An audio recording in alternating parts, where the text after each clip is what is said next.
C'est la chronique, c'est bon pour la santé avec le docteur Serge Rafal. Bonjour Serge. Bonjour Ilana. Alors ce matin Serge, on va parler une fois n'est pas coutume d'un organe, le foie, extrêmement important pour le bon fonctionnement de l'organisme et donc pour la santé.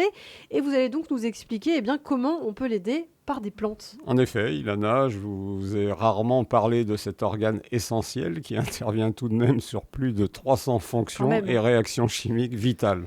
Le sang, chargé de nombreuses substances, dont certaines toxiques, ingérées ou issues de la digestion, lui est amené par la veine porte avant de repartir vers le cœur. Il exerce entre-temps 3 fonctions essentielles, une d'épuration, une autre de stockage et enfin une de synthèse. Bon, ça c'est intéressant. Est-ce que vous pouvez nous détailler ces différentes fonctions? Le foie dégrade et épure les toxines, les pesticides, les polluants environnementaux, les médicaments, les additifs alimentaires, les métaux lourds. Il filtre les bactéries et recycle parfois les déchets métaboliques, les transforme en produits hydrosolubles qui partent dans les urines ou liposolubles qui sont évacués dans les selles.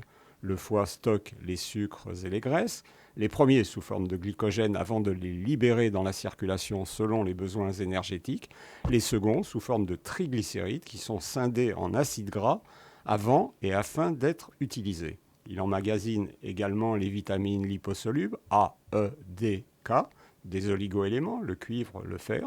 Enfin, le foie, ou plus exactement les cellules hépatiques, synthétise la plupart des protéines du sang à partir des apports alimentaires, les acides aminés, les protides.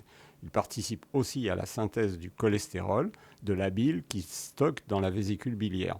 On comprend à ce bref énoncé son extrême importance pour la santé. Il est donc licite, voire essentiel, d'aider ces multiples fonctions. Tout à fait, car il peut être surchargé ou endommagé et son fonctionnement plus ou moins ralenti ou défectueux.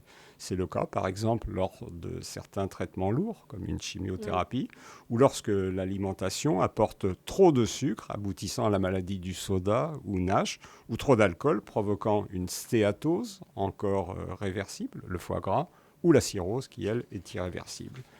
Il peut être intéressant et donc utile d'aider le foie en proposant ce qu'on appelle un drainage ou une détox. Ça consiste en quoi, Serge? C'est pour les praticiens des médecines naturelles ou les naturopathes, aider l'organisme à se débarrasser des éléments qui perturbent son bon fonctionnement, les toxines, les métaux, les perturbateurs endocriniens, les déchets de toutes sortes dont j'ai parlé, et rétablir ainsi ses fonctions. Et ce rôle est volontiers dévolu aux plantes. Oui, plusieurs peuvent remplir cette tâche. L'artichaut, le chardon-marie, le desmodium, la fumeterre, le radis noir, le romarin.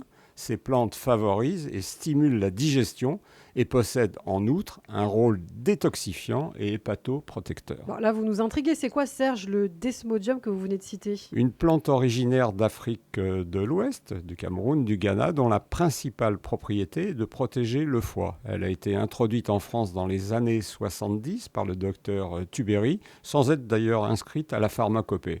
Elle a d'abord été utilisée dans les traitements longtemps balbutiants de l'hépatite virale, puis actuellement en accompagnement de la chimiothérapie, généralement contre l'avis des oncologues qui ne croient pas vraiment au traitement naturel, redoutant parfois même leur toxicité tout en doutant de leur efficacité. Bon, alors, en conclusion, Serge. Même si le drainage et la détox peuvent sembler des notions simplistes et surannées, ils fonctionnent apparemment pour de nombreux patients. Les Français aiment bien parler de la crise de foie et la traiter. Alors pas de raison de nous y opposer par simple orgueil scientifique, même si nous n'y croyons pas trop. Accompagnons médicalement ces pratiques sans les juger, en appliquant à la lettre cette devise d'Ambroise Paré, le père de la chirurgie moderne sur les champs de bataille: guérir parfois, soulager souvent, soigner toujours. Ça date du XVIe siècle, mais ça reste tout à fait d'actualité. Merci beaucoup, Serge Rafal, pour toutes ces précisions. C'est bon pour la santé à retrouver tous les matins à 6h40 sur Radio J.